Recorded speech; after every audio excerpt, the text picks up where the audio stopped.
छठ पूजा नाम तो जरूर सुना होगा। ये एक ऐसा पर्व है जो सीधा सूर्य और प्रकृति से जुड़ा हुआ है। एक बहुत ही प्राचीन और गहरी आस्था का पर्व। तो चलिए आज इसके बारे में थोड़ा और गहराई से जानते हैं।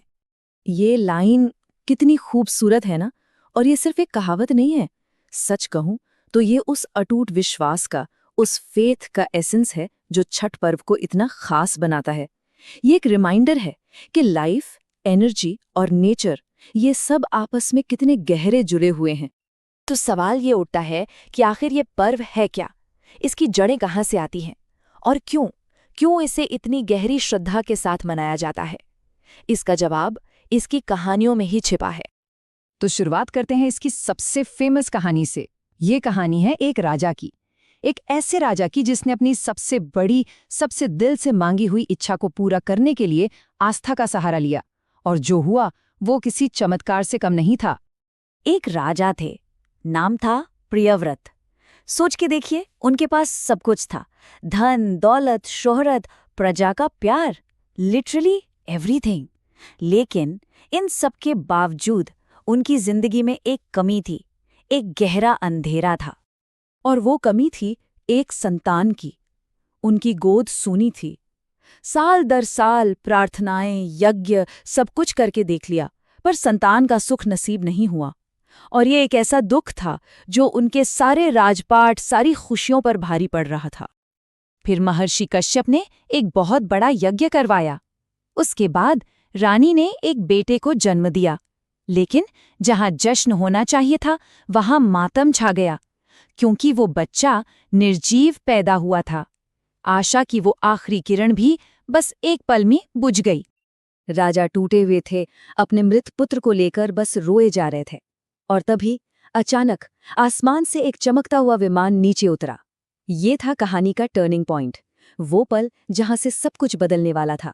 और इसी पल ने इस महान पर्व की नींव रखी। उस दिव्य रोशनी में से प्रकट हुई छठी मैया। उन्होंने कहा, मैं षष्ठी देवी हूं, दुनिया के सारे बच्चों की रक्षा करती हूं। बस उन्होंने उस बच्चे को छुआ और वो जी उठा। देखिए, छठी मैया को सूर्यदेव की बहन माना जाता है, तो कनेक्शन समझिए। जहां सूर्यदेव जीवन देते हैं, वहीं छठी मैया उस जीवन की रक्षा करती हैं। लेकिन कहानी सिर्फ राजा प्रियव्रत तक सीमित नहीं है। अगर हम देखें तो इस पर्व की जड़ें हमारे बड़े बड़े महाकाव्यों तक जाती हैं, बहुत गहरी हैं। चलिए देखते हैं कहाँ कहाँ इसका जिक्र मिलता है। ये टेबल देखिए, कितना इंटरेस्टिंग है ना। रामायण में जिक्र है कि माता सीता ने अयोध्या लौटने के बाद ये पूजा की थी।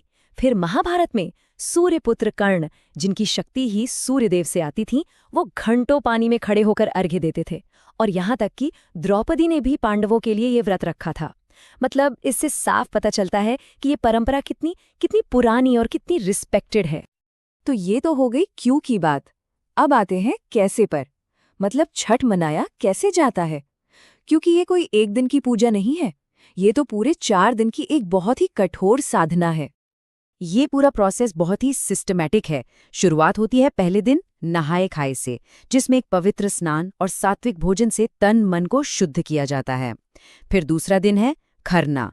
इस दिन व्रत शुरू हो जाता है, पूरे दिन का उपवास, और शाम को सूर्यास्त के बाद गुड़ की खीर का प्रसाद खाकर इसे तोड़ा जाता है। अब आता है तीसरा, सबसे इम्पोर्टेंट दिन, संध्या अर्घ्य, जब डूबते हुए सूरज को अर्घ देते हैं। और आखिर में चौथे दिन उषा अर्घ्य, यानी उगते हुए सूरज को अर्घ देकर ये कठिन व्रत संपन्न होता है। और जब मैं कठिन कह रहा हूं तो उसका मतलब समझिए। ये जो तीसरे दिन से व्रत शुरू होता है ना, ये निर्जला होता है, मतलब बिना पानी के। और ये चलता है लगभग 36 घंटे तक। 36 घंटे! ये सच में विश्वास और अनुशासन की एक बहुत बड़ी परीक्षा है। तो इतनी कठोर तपस्या, क्या ये सिर्फ एक रीति रिवाज है? नहीं, इसके पीछे गहरे स्पिरिचुअल मीनिंग्स तो हैं ही, लेकिन कुछ लोग इसमें साइंटिफिक एंगल भी देखते हैं। तो एक तरफ स्पिरिचुअल लेवल पर देखें तो ये नेचर को, सूरज को थैंक यू कहने का एक तरीका है। एक तरह से सेल्फ प्यूरिफिकेशन और डिसिप्लिन का पाथ है। और दूसरी तरफ साइंटिफिक पर्सपेक्टिव से भी कुछ थ्योरीज हैं। कहा जाता है कि इस दौरान, छठ के टाइम पर, सूरज की जो बेनिफिशियल यूवी रेज होती हैं वो थोड़ी ज्यादा पोटेंट हो जाती हैं। और ये जो सारे रिचुअल्स हैं, ये फिजिकल और मेंटल वेलबींग पर पॉजिटिव असर डाल सकते हैं। तो अगर हम सबको जोड़कर देखें तो छठ के कोर में क्या है? ग्रैटिट्यूड मतलब कृतज्ञता सूरज के लिए, प्यूरिटी तन मन और अपने आसपास की, डिसिप्लिन जो उस कठोर व्रत से आता है, फेथ छठी मैया की शक्ति में, और सबसे बढ़कर इंसान और प्रकृति के बीच का कनेक्शन। और आखिर में ये पर्व क्या है? ये एक ऐसी विरासत है, एक लेगेसी जो पीढ़ियों से चली आ रही है, एक जिंदा परंपरा जिसमें हर साल लाखों लोगों की आस्था एक नई जान फूंकती है।